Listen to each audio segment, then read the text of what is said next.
Hey everybody, welcome back to the Wolf Pit with another episode of What Are We Eating? Do you like smoking and eating barbecue pork ribs? I think I enjoy smoking them as much as I do eating them.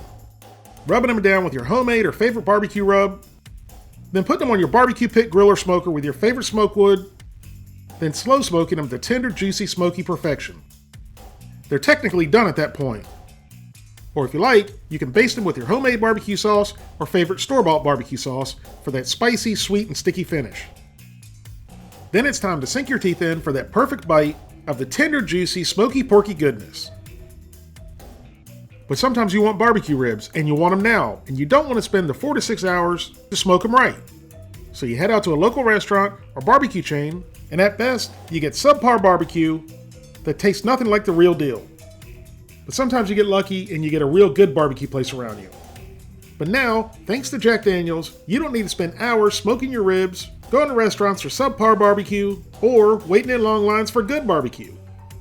That's right, for the low price of $19.99, you can buy this 4-pound bucket full of Jack Daniel's seasoned, cooked and pre-cut pork ribs made with Jack Daniel's Tennessee Whiskey barbecue sauce. And that includes the novelty Jack Daniel's metal bucket. Sounds like a really good deal, doesn't it? Well, that is if they're any good, which is exactly what I'm going to do today. I'm going to find out if these are any good for you, the people, so you don't have to. These are juicy pork ribs cooked to perfection with Jack Daniel's barbecue sauce. Taste the rich heritage and tradition of Southern cooking in every bite. They sure do make them sound good, don't they? Now you would think that these Jack Daniel's prepared pork ribs would be pork ribs and Jack Daniel's barbecue sauce, right? Well, I think that's their intention, to make you think you're getting their regular simple barbecue sauce. But once I get into the ingredients list, it's very obvious there's more to it than pork ribs and the bottled Jack Daniel's barbecue sauce.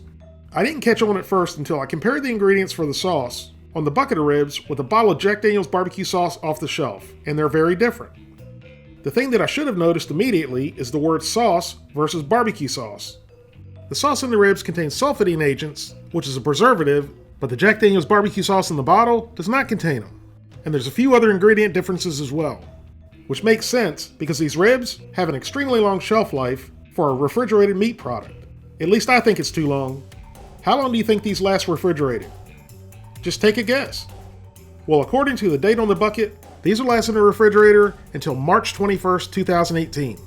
I filmed this video a couple weeks ago, and before that, I had them in my fridge for over a week before I cooked them. And who knows when they were actually packaged and how long they sat on the shelf in the meat department. To me, this is entirely too long for meat to go without being frozen. That's a shelf life from at least when I bought them of 3 months. I have no idea how long they've been sitting in the store before I bought them, so it could be even longer than 3 months. It just doesn't seem very safe or appetizing to have meat sitting around for 3 months. But I'll let my taste buds be the judge on whether they're appetizing or not. The serving size is 4.9 ounces.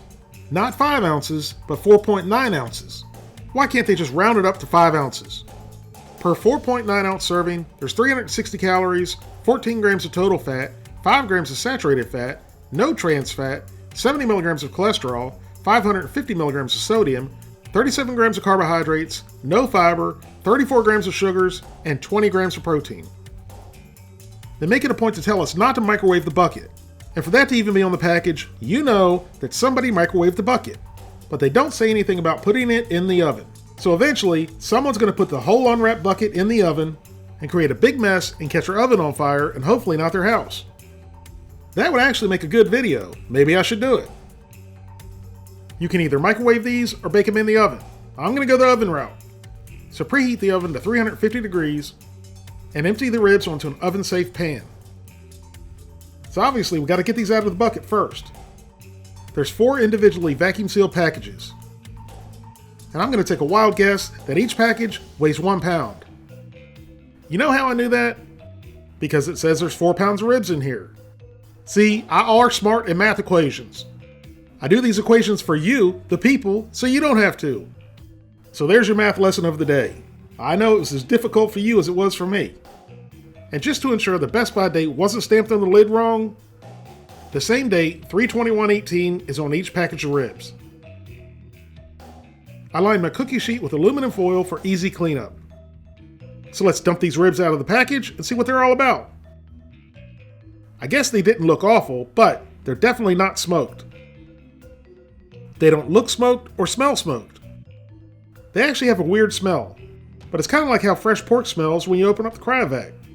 But this is cooked meat. It shouldn't smell like raw pork. I'm only going to cook 2 of the 4 packs of ribs and put the other 2 packs in the freezer. Hopefully these will be good enough to enjoy the other 2 packs at another time. It looks like there's a good amount of black pepper on them. So once they're all spread out, I'm supposed to cover with foil and then bake in a preheated 350-degree oven for 15 minutes or until thoroughly heated. 15 minutes later, our Jack Daniel's ribs were ready. And thankfully, they smelled better. But they definitely do not smell like real barbecue ribs. They also darkened up a bit in the oven, which makes them look a little bit more appetizing. So I picked up a decent meaty rib and gave it a try. Well, it looked decent, but when I bit into the rib, it was gristly and chewy, which I can get past. But the flavor of the rib was a different story. It tasted like old meat. I'm sorry, but there's no other way to describe it. Once I had enough meat in my mouth to get the job done, I did what any self-respecting public servant would do. I spit it out. There's not a chance I was swallowing. It went straight into a paper towel where it belonged. Like Meatloaf sings, "I will do anything for you, the people, but I won't do that." Nope, I'm a spitter, not a swallower. But I always give everything a second chance. For you, the people, so you don't have to. With the exception of marriage. I've given that 3 chances. So I picked up another meaty rib and said a quick prayer before putting the meat in my mouth. Again, this meat shot out of my mouth faster than Holyfield's ear shot out of Tyson's mouth. These ribs are horrid, and I'm being kind with that. Just look at it when my camera finally did focus.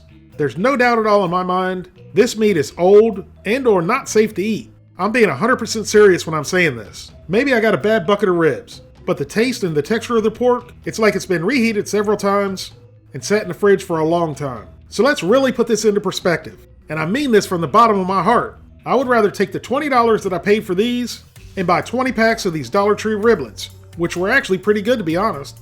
Jack Daniel's, the man, the myth, the legend, is rolling in his grave knowing someone put his name on such a shitty product. I immediately went and got the other 2 packs and threw them away along with these.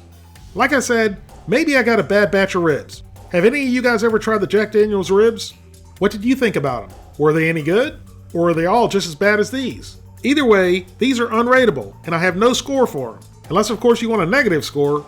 If you'd like to help support the Wolf Pit, consider being a patron. You can pledge as little as $1 a month. That's only $12 for the whole year. Or you can pledge more. That's up to you.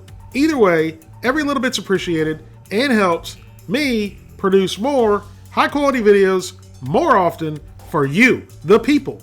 Thank you all very much for watching. Please don't forget to like this video and subscribe, and I'll see you soon.